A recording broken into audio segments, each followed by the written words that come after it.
സന്തോഷം കിട്ടാൻ, time pass, ഇതൊക്കെ അല്ലേ, ഇതിനല്ലേ മൊബൈൽ ഉപയോഗിക്കുന്നത്? രക്ഷിതാക്കളോടാണ് ഇനിൻ്റെ വാക്ക്. ലോകത്ത് എവിടെ ചെന്നാലും രക്ഷിതാക്കൾക്കുള്ള പരാതിയാണ്, മക്കൾ മൊബൈൽ മേൽ കളിക്കുന്നു സദാസമയവും. മക്കൾ വെറുതെ മൊബൈലിൻ്റെ വയ്യാലെ കൂടൂല. നമ്മുടെ പോരാത്തരം കൊണ്ട് നമ്മുടെ മക്കൾ മൊബൈലിന് അഡിക്റ്റായി പോയതാണ്. ഞാൻ പറയാം, മക്കൾ മൊബൈൽ ഉപയോഗിക്കുന്നത് അവരുടെ മാനസികോല്ലാസത്തിന് വേണ്ടിയാണ്, അല്ലേ? മനസ്സിന് സന്തോഷം കിട്ടാനല്ലേ മക്കൾ മൊബൈൽ ഉപയോഗിക്കുന്നത്? ആണ്. അപ്പം അതിനെന്ത് വേണം? നമ്മുടെ മക്കൾക്ക് നമ്മളുടെ സാന്നിധ്യം കൊണ്ട് മാനസികോല്ലാസം കൊടുത്താൽ ആ കുട്ടികൾ പിന്നെ മൊബൈലിലേക്ക് തിരിയുകയില്ല. അതിന് രക്ഷിതാക്കൾക്കും ഒറ്റമൂലിയുണ്ട്. എന്താ? നിങ്ങൾ നിങ്ങളുടെ മക്കളോട് സ്നേഹത്തോടെ പെരുമാറി വീട്ടിലുള്ള സമയം മുഴുവനും മക്കളോടൊത്ത് സമയം ചെലവഴിക്കാൻ ശ്രമിച്ചാൽ ആ കുട്ടികൾ ഒരിക്കലും മൊബൈലിന് അടിമപ്പെടുകയില്ല. കുട്ടികൾക്ക് സന്തോഷമാണ് ആവശ്യം.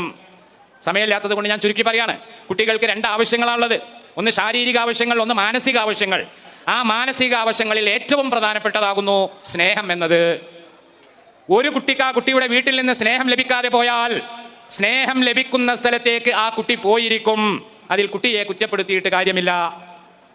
കുട്ടിക്ക് സ്വാതന്ത്ര്യം ആവശ്യമാണ്. അത് സ്വന്തം വീട്ടിൽ നിന്ന് കിട്ടാതെ പോയാൽ കിട്ടുന്ന സ്ഥലത്തേക്ക് കുട്ടി പോയിരിക്കും. ഒരു കുട്ടിക്ക് മാനസിക ഉല്ലാസം ആവശ്യമാണ്. അത് രക്ഷിതാക്കളിൽ നിന്ന് കിട്ടുന്നില്ലെങ്കിൽ കിട്ടുന്ന മാർഗം കുട്ടി തേടും. അതാണ് മൊബൈൽ കളിക്കുന്നത്. പിന്നെ മറ്റൊരു കാര്യം കൂടെ നിങ്ങളുടെ ശ്രദ്ധയിൽപ്പെടുത്താനുള്ളത് രക്ഷിതാക്കളോടാണ്.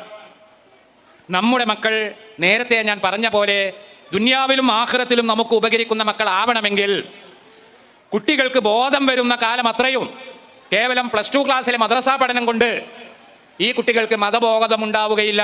കാരണം അങ്ങനെയാണെങ്കിൽ പുറംഭാഗം ഏറ്റവും പിന്നിലിരിക്കുന്ന രക്ഷിതാക്കൾക്ക് ഇന്ന് നിസ്കാരത്തിൻ്റെ എല്ലാ കർമ്മങ്ങളും കുറ്റമറ്റ രീതിയിൽ ചെയ്യാൻ കഴിയേണ്ടതായിരുന്നു. അത് കഴിഞ്ഞിട്ടില്ല. ഇപ്പോഴും നമുക്ക് നമ്മുടെ കർമ്മങ്ങളിൽ സംശയമുണ്ട്. അത് ഏതെങ്കിലും ഒരു പള്ളിയിൽ ഒരു വക്ത് ജമാഅത്തിന് കൂടിയാൽ മനസ്സിലാകും. അല്ലാഹു അക്ബർ എന്ന് തക്ബീറത്തുൽ ഇഹ്റാം ചെല്ലുമ്പോൾ ഒരു സഫിൽ 30 ആളുണ്ടെങ്കിൽ 30 രൂപത്തിലായിരിക്കും തക്ബീറത്തുൽ ഇഹ്റാമിൽ കൈ ഉയർത്തുന്നതും താഴ്ത്തുന്നതും, അല്ലേ? പല കൊലത്തിലുമാണ്.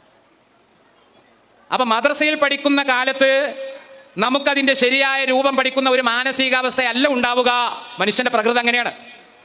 അപ്പൊ അതുകൊണ്ട് തന്നെ കേവലം മദ്രസ പഠനം കഴിഞ്ഞാൽ കുട്ടികളെ ഇതുമായിട്ടുള്ള ബന്ധം വിടുത്തരുത്. അതിനാവശ്യമായ സംവിധാനങ്ങൾ, പൂർവ്വ വിദ്യാർത്ഥികൾ അതുപോലെയുള്ള മറ്റു സംവിധാനങ്ങൾ ഉണ്ടെങ്കിൽ അതിൻ്റെ കൂടെ നമ്മുടെ കുട്ടികളെ ചേർക്കണം. അവർക്ക് യൗവനം വരെയെങ്കിലും പരിശുദ്ധ ഇസ്ലാമിനെ കുറിച്ചുള്ള ബോധങ്ങൾ നിരന്തരം നൽകിക്കൊണ്ടിരിക്കണം. അല്ലെങ്കിൽ നമ്മുടെ മക്കൾ നമ്മൾ ഉദ്ദേശിച്ച പോലെ നമുക്ക് പിടിച്ച് വെക്കാൻ സാധിക്കുകയില്ല.